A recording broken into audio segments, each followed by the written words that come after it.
All life is precious. Whether it's a boy or a girl, it doesn't matter to me. As long as they are born safely, that's all that matters. That's what I thought. But I never imagined that a day would come when I would be told, if it's not a boy, we don't want it. To think that there are people who genuinely say such things, and that they are so close to me. This time I want to talk about when both my child and I were in danger. My name is Kate, 30 years old. I am a housewife living with my husband, Tony's family. Tony and I have been married for 7 years. We only have a 6-year-old daughter named Amy. We had been trying for another child, but it wasn't happening. Because of that, my mother-in-law, Daisy, who lives with us, would constantly make sarcastic remarks. Daisy used to be so friendly when we got married, but now she's very cold. I should just give birth to a boy. Yes, Daisy seems to want a boy so badly. She's obsessed with the outdated idea that the heir must be a boy.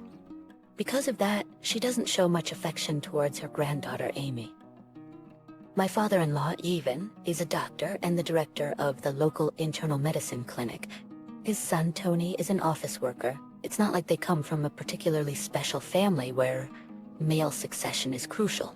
I have no idea why she insists on having a boy to that extent. When Amy was conceived, I still can't forget the first words Daisy said to me.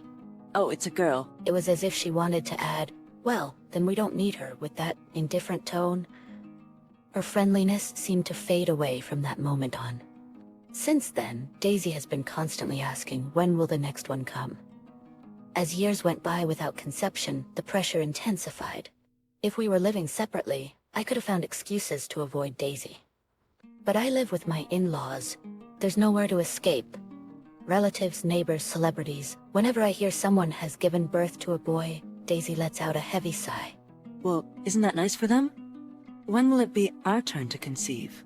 I looked into it, and apparently gender selection is technically possible. There are clinics that offer guidance on gender selection with success rates around 70%. They use special gels during intercourse, or you'll have to take calcium phosphate medication. There are various methods, and many couples are practicing them. But I want to conceive naturally, if possible. What if we attempted gender selection and found out early that it's a girl? There's no guarantee Daisy wouldn't tell me to give up on that child. Once I obey that order, it's over. Until I conceive a boy, I'll be forced to endure painful separations over and over again. Whether it's a boy or a girl, it doesn't matter. I'll be happy as long as I can conceive. Why can't Daisy understand that? Why can't Daisy understand that? Daisy searches the internet to find ways to increase the chances of conceiving a boy and shares the information with me. If you do it on your ovulation day when the basal body temperature chart hits its lowest point. Yes, I'll try to do that. No, you must absolutely do it. And after you're done, place a pillow under your hips when you sleep, okay? Daisy tells me things that she finds awkward to say directly to her son. Make sure to have Tony wear boxers. But Tony seems to prefer regular briefs. Just make him wear boxers. Good ventilation is important. I can't stand it when Daisy eagerly buys only boys' toys and clothes. Plastic bats and balls, toy cars, train tracks and sets, and so on. I also despise it when she develops theories like a woman who only gives birth to girls is a failure. Recently I heard a rumor that in highly stressful environments, girls are more likely to be born. If that's true, the more they push me, the more likely it is for a girl to be born. Could it be that Daisy is inadvertently digging her own grave? Besides Daisy, there's someone else who troubles me, Ivan, who works as a general practitioner. Even though he's not an obstetrician, he inspects my body as if he's examining me, saying things like, "Why can't you produce a boy? Shall I investigate it for you?" He even tries to touch my body. It's incredibly repulsive. I couldn't bear the pressure from my in-laws anymore, so I tried discussing it with my husband, Tony. I'll talk to them. Just endure it. Eventually, they'll give up. He said, always avoiding a resolution. This is undoubtedly a marital issue, yet it never gets resolved. Amidst all this, it happened when around 6 years had passed since Amy's birth. Finally, there were signs of my second pregnancy. Due to the severity of morning sickness, Daisy quickly figured out that I was pregnant. Confirm the gender early, okay? As soon as possible. The gender of the baby can be determined as early as the 12th to 13th week of pregnancy. However, I kept finding excuses to postpone the confirmation. I was afraid of knowing the results, so I couldn't bring myself to do it. When I reached the 21st week of pregnancy, Daisy's urging became even more intense. The only one in the house who sided with me was my daughter, Amy. I don't mind either way. Grandma, don't you think so too? Grandma wants a boy. I really want a boy. And then it was around the time of my last trimester. In the course of our conversation, my attending physician informed me that the baby in my belly was a girl. It was the moment I returned to my in-laws' house and conveyed this to Daisy. Her face turned into that of a demon, and she grabbed a plastic bag. Her face turned into that of a demon, and she grabbed a plastic bat. Another girl? Worthless daughter-in-law. If it's not a boy, I don't want it. She shouted while repeatedly hitting me. I tried to protect my belly and lost my balance, hitting my head somewhere. I only remember that much. How long had I been asleep since then? When I woke up, I found myself in the hospital. Sensing something off, I gently touched my stomach, which had been so prominent before. It was completely flat. At that moment, an image of Daisy wielding the bat with a demonic expression flashed in my mind. Kate, you're awake? There, standing beside me, was my mother. Amy was also there. Tears streamed down my eyes. The baby, she's gone. I unintentionally blurted out such words. Perhaps they thought I was in a state of confusion.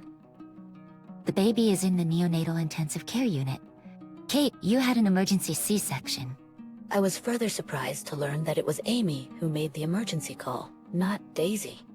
Tony couldn't come back from his work location in time, so he gave consent for the surgery over the phone. I explained the situation to the doctor and requested that the baby not be handed over to my in-laws. I refused any visitation as well. I didn't want to see the faces of the 3 people from my in-laws' house, including Tony. Of course, I asked my parents to take care of Amy as well. I completely regarded the members of my in-laws' house, including Daisy, as my enemies. A week after the surgery, I was discharged from the hospital and returned to my parents' house. Once again, I told them about what happened a week ago. Daisy hit me with a bat, and then I fell and hit my head. You're joking, right? Daisy said you fell on your own. I fell on my own. I can't believe it. Daisy seems to be trying to shift the blame and escape responsibility now that I was unconscious. I felt my anger rising. There's no way I can forgive something like that. Not only me, but my baby could have been in danger too. Despite being an unavoidable measure, there are scars on my belly. After doing all this, they think they can just ignore it? My father was equally furious as me. They're despicable people. Wait, I'll take action too. As soon as he said that, my father started making phone calls here and there. Eventually, the baby was safely discharged from the NICU. I named her Dora. While taking care of Dora at my parents' house, my anger towards Daisy and the others grew stronger. I absolutely cannot forgive them for almost murdering such a small life. On another day, after waiting for my health to recover, my father, Amy, and I went to my in-laws' house. I decided to have my mother take care of Dora at our house. When we arrived, the members of my in-laws' house were theirs, decided to have my mother take care of Dora at our house. When we arrived, the members of my in-laws' house refused to let us in from the doorstep. Both sides were ready for a fight from the beginning. My father took the initiative to speak. We came here today to greet you regarding our daughter. Tony, can you sign this? What my father had prepared was the divorce papers. My section had already been filled out a long time ago. Even at this point, Tony, who was carefree as ever, widened his eyes when he saw the documents. Divorce? There's no other way. Place your hand on your heart and think about it. Why did you suddenly come here and act so high and mighty? What do you want to say? Don't you know anything? Your son, Tony, is betraying Kate. My father handed Ivan a photo taken from the envelope he had prepared. Ivan and Daisy, who peeked from the side, both frowned. In the photo, Tony was walking arm in arm with another woman, other than me, looking friendly. There are more photos. Some of them capture scenes that are unbearable to see. What do you have to say, Tony? Tony just kept his head down, unable to answer my question. You got close to her while I was pregnant, didn't you? She's a sales representative from one of your business partners, right? Why do you know such things? The private investigator's work was accurate. They also have information about the woman's background. Tony this idiot. Do you think you can blame your son in a unilateral manner, Ivan? My father took out another document and handed it to Ivan. It was a report from the private investigator. Ivan and Daisy, who peeked from the side, both frowned. In the photo, Tony was walking arm in arm with another woman other than me, looking friendly. You've been secretly photographing female patients using your position as a doctor, right? What nonsense are you talking about? It's a lie. Are you trying to get sued? At this rate, you might be the one getting sued, Ivan. It's not just one or two patients who have felt suspicious about Ivan's behavior during examinations. There have been several instances where he tried to touch my body under the guise of an examination. With these pieces of evidence, Ivan will surely be subject to investigation. Just like Tony, he slumped weakly. And Daisy, I haven't forgotten what happened that day. What happened that day? Don't play dumb. You hit me with a bat. It was because of that I lost my balance, hit my head and lost consciousness. It's a serious assault. It's a crime. I will never forgive you. I don't remember. I never hit you. Daisy seems determined to lie not only to me, but also to herself. Think about it. Who would do such a terrible thing as hitting a pregnant woman? You would. You said, if it's not a boy, I don't want it. And you hit me, didn't you? As a fellow woman, I wouldn't do such a thing. You must be mistaken. Daisy continued to deny it adamantly. There was no other choice at this point. Do you have no intention of turning yourself in? Turn myself in? I haven't done anything wrong. So why should I turn myself in? Amy, do it. In response to my plea, Amy aimed my smartphone screen at Daisy. Suddenly, the sound starts playing. Daisy turns pale, and Ivan and Tony are shocked. It's a playback of the events from that day. It clearly captures the moment when Daisy, in a state of frenzy, hits me with a bat. Amy, sensing something abnormal in the exchange between Daisy and me, secretly recorded it. From the trembling screen, you can feel the intense fear Amy felt at the time. It's only natural considering that her mother was being struck with a bat right in front of her. If I take this evidence to the police, do you know what will happen? Assault, resulting in loss of consciousness, is a charge of bodily harm punishable by up to 15 years in prison or a fine of up to $5,000. There's no way to escape anymore.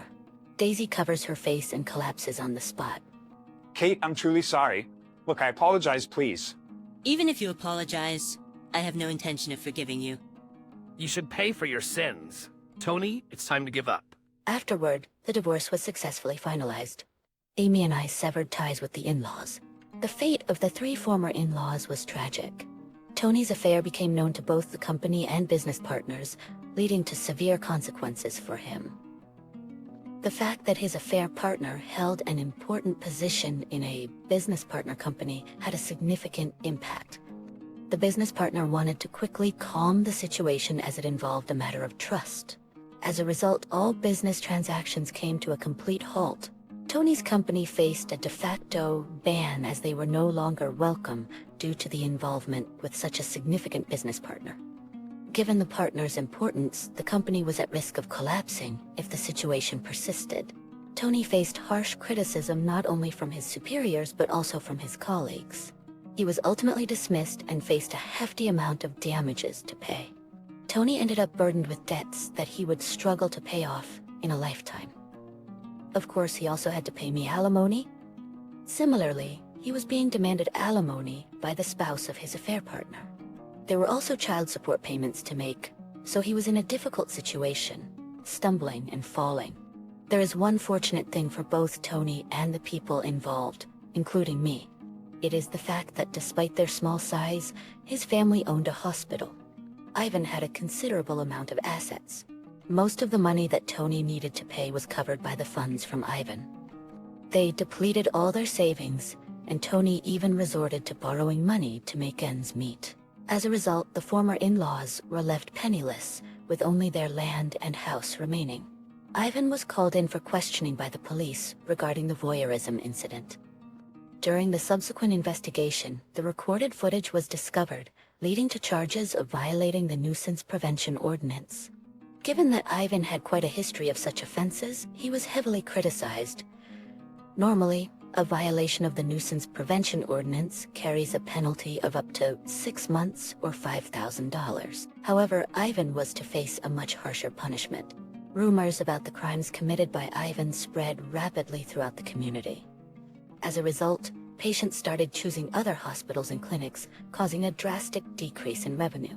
They were unable to cover expenses such as monthly personnel costs, leading to a financial imbalance. The hospital operated at a deficit, staff members resigned, and Ivan's hospital eventually closed down. Daisy was found guilty of assaulting me and had to pay a fine. As the wife of a doctor, Daisy was relatively well known in the community. Ironically, her prominence worked against her, and the story of her assaulting her daughter-in-law spread like wildfire. With her husband's crime and her son's infidelity issues, it seems she couldn't show her face in public anymore. The members of the former in-law family chose to sell their land and house and leave the town. I heard all these stories directly from Tony himself. He still occasionally contacts me, usually to ask for money. How are the kids? Are they doing well? Thanks to you, they haven't had any major illnesses. Tony wants to know about the children's situation, but I deliberately don't disclose much. I don't want him to become overly intrusive or start discussing the possibility of reconciliation. Tony also wants to have visitation, but for now, Amy rejects his request. There's nothing to be done if Amy truly doesn't want to see him. It seems Amy has developed trauma due to Daisy's violent acts against me. Whenever she sees Tony's face, it reminds her of that day, and she finds it distressing. As a mother, I have a duty to protect Amy's well-being, and unless she expresses a desire for it, I won't allow Tony to have visitation.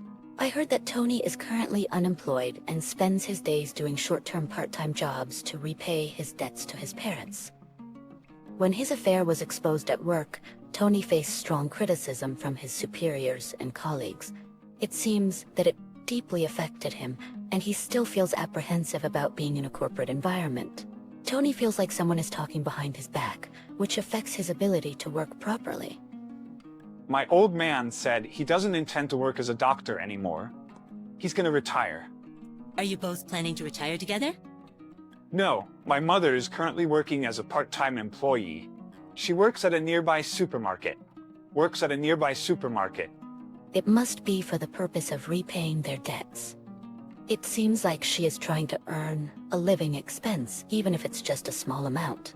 It's an unexpected development considering Daisy was supposed to be a full-time homemaker.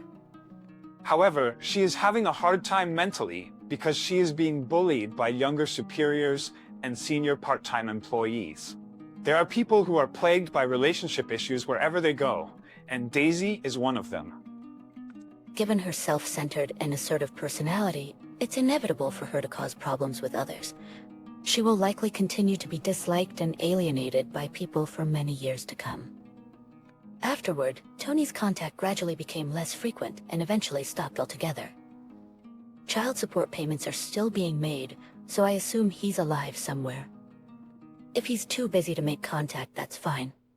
As for me, with the support of my parents, I'm successfully raising my 2 daughters. My mother takes care of Dora, so I started working at a new company. Thanks to that, I'm slowly able to contribute to the household finances. Amy has grown up and become a reliable older sister. She actively takes care of Dora, although I'm still concerned about her trauma.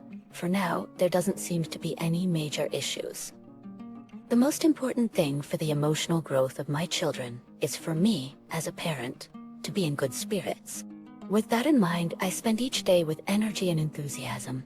The company I joined recently has several other single parents with their own circumstances. There are even men of similar age, so there is a possibility of remarriage in the future. Just because my marriage with Tony ended in disaster doesn't mean the same will happen again. If the other person has experienced similar failures, it might even be better. I have no intention of giving up on finding happiness because my life is still ahead of me.